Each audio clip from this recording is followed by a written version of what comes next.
channel YouTube Mas dan Ember. Kisah Nabi Harun dan mukjizatnya. Nabi Harun merupakan salah satu dari 25 nabi yang memiliki perilaku yang setia. Nabi Harun adalah kakak kandung dari Nabi Musa. Semasa hidupnya, Nabi Harun setia mendampingi Nabi Musa ketika berdakwah di hadapan Raja Firaun. Nabi Harun diangkat menjadi Rasul Allah Subhanahu wa Ta'ala karena permintaan Nabi Musa. Nabi Harun diutus oleh Allah Subhanahu wa Ta'ala untuk membantu Nabi Musa dalam menyebarkan agama Islam.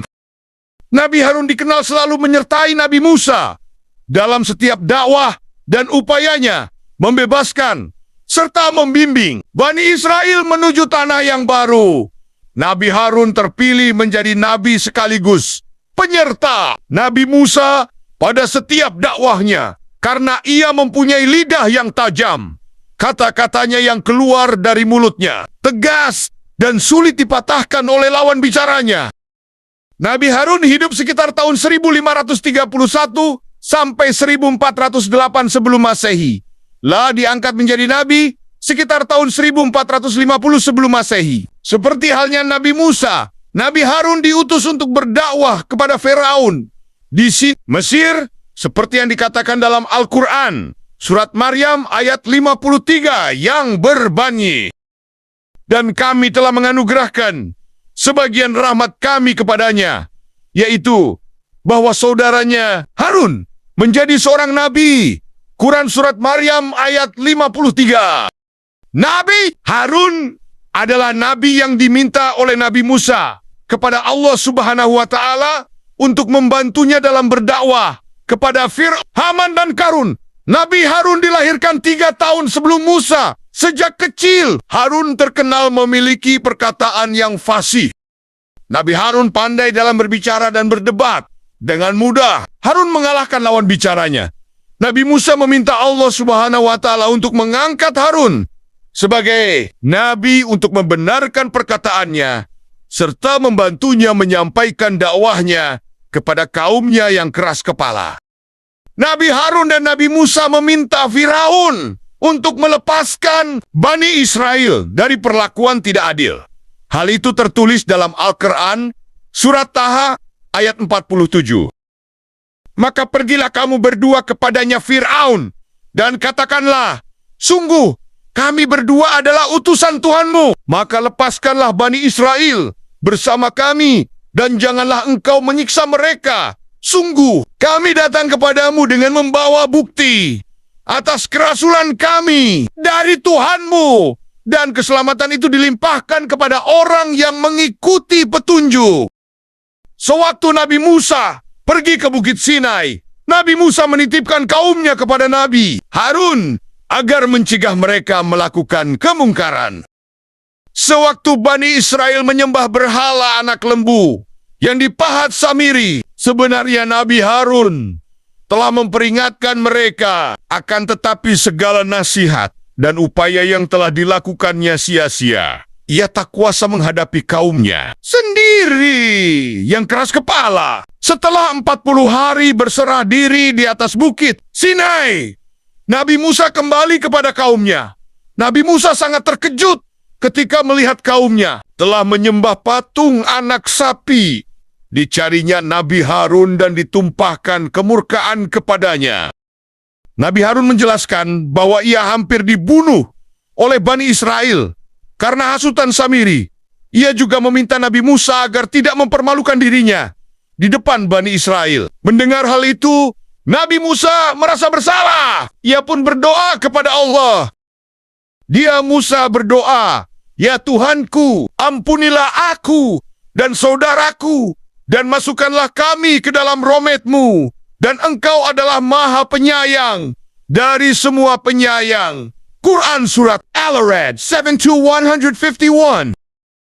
Setelah itu, Nabi Musa mengusir Samiri, si pemahat berhala, dari golongannya dan membakar berhala tersebut. Nabi Harun dan Nabi Musa akhirnya kembali membimbing Bani Israel untuk mengikuti syariat Allah Subhanahu wa Ta'ala hingga wafat.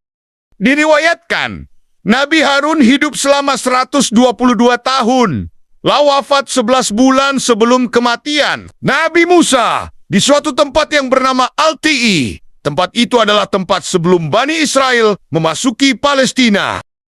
Konon sepeninggalan Nabi Harun dan Nabi Musa, Bani Israel mulai melupakan Taurat. Bahkan sebagian dari mereka ada yang mengubah isi Taurat demi kepentingan mereka sendiri, sehingga menimbulkan perbedaan pendapat dan perpecahan di antara mereka. Berikut beberapa mukjizat yang dimiliki Nabi Harun. 1. Pandai berbicara dan berdakwah. Nabi Harun memiliki mukjizat, yaitu pandai berbicara dan berdakwah. Nabi Harun lebih fasih berbicara daripada Nabi Musa.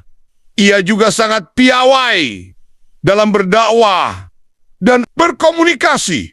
Bahasa yang digunakan sangat jelas dan tegas.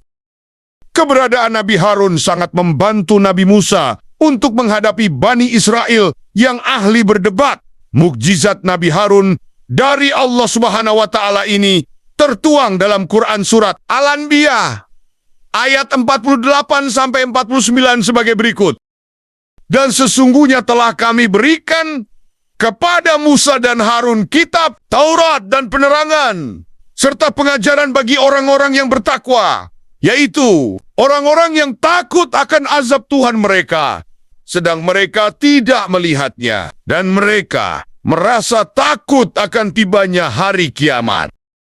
Nabi Harun berperan penting dalam perdebatan yang terjadi antara Nabi Musa dengan Raja Firaun. Perdebatan yang terjadi sangat sengit. Namun, dengan bantuan Nabi Harun, Nabi Musa berhasil membawa Bani Israel dari negeri Mesir. Tongkat yang berbunga. Pada suatu ketika, Bani Israel melakukan pengangkatan pemimpin. Tetapi, untuk memimpin Bani Israel, belum ada yang pantas, sehingga memicu perdebatan. Allah Subhanahu wa Ta'ala memerintahkan untuk meletakkan tongkat dari setiap pemimpin suku Bani Israel pada tempat yang suci. Tongkat Nabi Harun juga ikut dimasukkan ke dalam tempat suci tersebut. Keesokan harinya, Nabi Musa melihat bahwa tongkat Nabi Harun bertunas dan berbunga. Hal ini menandakan bahwa Allah Subhanahu wa Ta'ala memilih Nabi Harun sebagai pemimpin Bani Israel. Kesempatan memimpin Bani Israel. Kepergian Nabi Musa selama 40 hari untuk menerima wahyu dari Allah Subhanahu wa Ta'ala. Di Bukit Tursina, Harun menjadi pemimpin Bani Israel. Selama itu juga, dia berhasil mempertahankan kaumnya untuk selalu berada di jalan yang benar. Namun, salah satu kaum Bani Israel yang bernama Samiri memiliki hasutan yang buruk, hingga banyak yang kembali menyembah berhala. Lalu, dalam rentang waktu 40 hari tersebut, Nabi Harun harus kehilangan banyak kaumnya. 4. Meninggal di bawah pohon bergerak, mengacu pada Qasasul Anbiya, kisah wafatnya Nabi Harun S.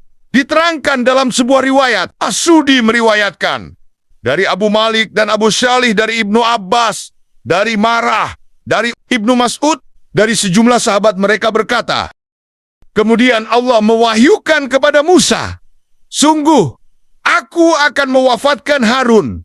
Bawalah dia ke gunung Hawar itu. Nabi Musa alaihissalam dan Nabi Harun alaihissalam lalu pergi ke gunung yang dimaksud. Mereka berada di hadapan sebuah pohon asing yang belum pernah terlihat. Pohon seindah itu. Tanpa diduga, mereka berada di sebuah rumah yang sudah dibangun. Mereka kemudian berada di atas kasur, bertahtakan hamparan. Lalu ada angin, sepoi-sepoi menerpa. Saat Nabi Harun melihat gunung, rumah, dan semua yang membuatnya kagum, ia berkata, hai Musa, aku ingin tidur di atas kasur ini. Musa alaihissalam berkata padanya, silakan. Nabi Harun alaihissalam mengatakan, aku takut jika tuan pemilik rumah ini datang lalu marah padaku. Musa alaihissalam berkata padanya, jangan takut, biar aku yang mengurus. Tuan pemilik rumah ini, tidur saja kamu. Harun Az berkata, hai Musa, mari tidur bersamaku. Jika tuan pemilik rumah ini datang, biar kita berdua kena marah. Saat keduanya tertidur, Nabi Harun alaihissalam dicabut nyawanya. Ketika merasakan kematian, Nabi Harun alaihissalam berkata, "Kau telah menipuku." Setelah nyawa Nabi Harun alas dicabut, rumah tersebut dicabut, dan pohon itu ikut lenyap bersamaan dengan kasur yang diangkat ke langit. Wallahu alam. Itulah kisah Nabi Harun dan beberapa mukjizatnya. Terima kasih sudah menonton. Semoga video ini bermanfaat dan menambah wawasan. Subscribe, like, share, dan komen